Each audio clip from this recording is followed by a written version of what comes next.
Fazıl müəllim, bəzi məlumatlar var, tarixi məlumatlar var. Uzaq şərq ölkələrinin bir neçəsində İslamın yayılma səbəbi, xalqın İslamı qəbul etmə səbəbi oraya ticarət məqsədi ilə gedən tacirlərin doğru, dürüst və halal ticarət münasibətlərində olmasının nəticəsində olmuşdur. Real davranış. Real davranış, ticarət davranışı insanlar heyrətə gəliblər ki, bu qədərmi dürüstlük olarmış, bu qədərmi doğruluq olarmış, bu qədərmi mərhəmət olarmış. Və insanlar maraqlanıblar ki, səni buna vadar edən, yəni nədir?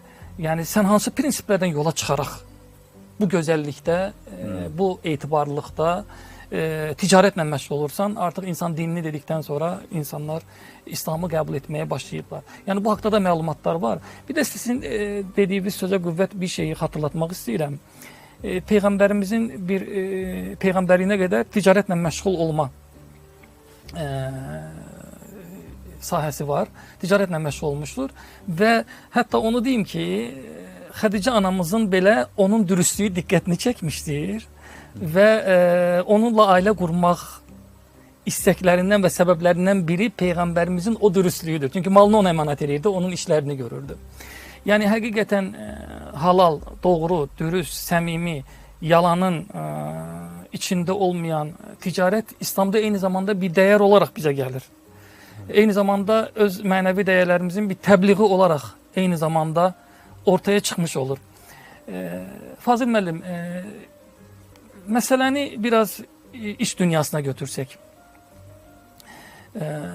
Bu ticari münasibətlərimizdə olan əsas prinsiplər İslamda və günümüzdə iş dünyasında özünü necə göstərir? Yəni bir iş sahibi vardır, sahibkar vardır.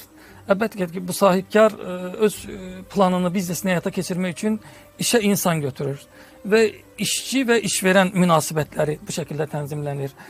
Dinimiz, dəyərlərimiz əsas prinsiplər olaraq nəyi burada ön planda tutur? Əslində burada birinci növbədə bir şeyə diqqət eləmək lazımdır ki, dövlət olaraq hansısa bir İslam modelinin qurulması tarix boyu təcrübədə öz deyək ki, müsbət təsdiqini ortaya qoya bilmədi. Yəni daha çox İslamın insanın sağlam yaşadığı dövlətlərin böyük əksəriyyəti dünyəvi dövlətlər oldu. Yəni dünya işlərinə çox da qatmadan insanın daha çox mənəvi həyatına yönələn bir İslam anlayışı oldu. Amma İslam mənsubu insanlar təbii ki, dünyəvi dövlətin hüdudları içində də bu tələbləri yerinə yetirməyə, önəm verməyə həmişə çalışdılar və münasibətləri də ona yönəlik qurmağa demək üstünlük verdilər.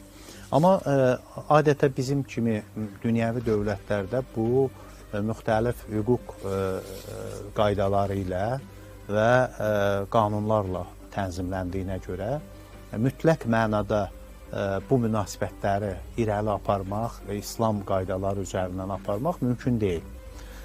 Amma ümumi əxlaq tələblərinə uyğun olaraq münasibətləri qurmağa çalışan hər bir inançlı insan özünə aid ola biləcək hüdudda, çərçivədə bunu tənzimləyə bilir. Amma sən tutaq ki, bankla işləməlisən, İslamda faiz tutaq ki, haramdır.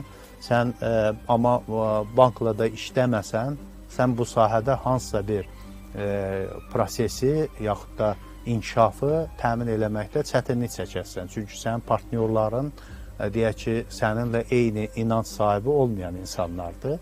Yaxud da sənin hansısa bir istehsalla məşğulsan, sənə mal verən şəxslər deyək ki, başqa bir inancdan aid olan insanlardır. Ona görə də burada ağıllı yanaşma həm də dünyəvi qanunların tələbi ilə İslamın müəyyən o çərçivəsini uzlaşdıra bilməkdir. Bunu uzlaşdıra bilməyən şəxslər çox vaxt uğur qazanmaqda çətinlik çəkirlər.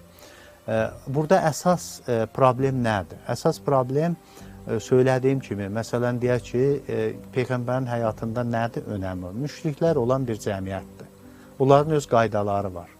sən bu qaydaların içində belə dürüst qalmağı bacarma şansın var. Bir çox müəlliflər sadəcə tutaq ki, kapitalizmi, Qərbin iqtisadi sistemini inkar eləmək üzərində İslam iqtisadiyyatını tanıtmağa çalışırlar. Nəyisə inkar eləyərək, nəyisə tanıtmaq, sən deyək ki, pissən deyə mən yaxşıyam prinsipi ilə məsələyə baxmaq olmaz.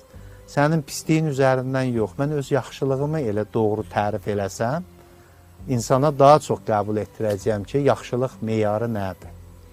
Bu baxımdan da biz yəni iş həyatında da bunları birinci növbədə düşünməliyik ki, fərd olaraq özümüzün yaxşı və dürüst, doğru olduğumuzu göstərməli. Bu hər sahəyə aiddir. Tək iş sahəsi, siyasətə də aiddir. Başqa siyasətdə də yalan danışma bəzən qaçılmaz olur. Toplumu, məsələn, deyək ki, böyük bir faciə baş verir.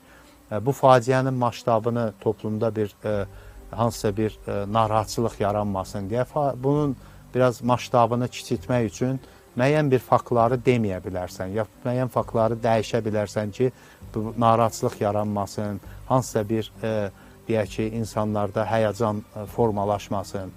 Amma ümumi niyyətin, bu niyyətin təmiz bir niyyətlə, yəni insanın marağına lazım olan niyyətlə bunu edirsənsə, bu günah kateqoriyasına girmir.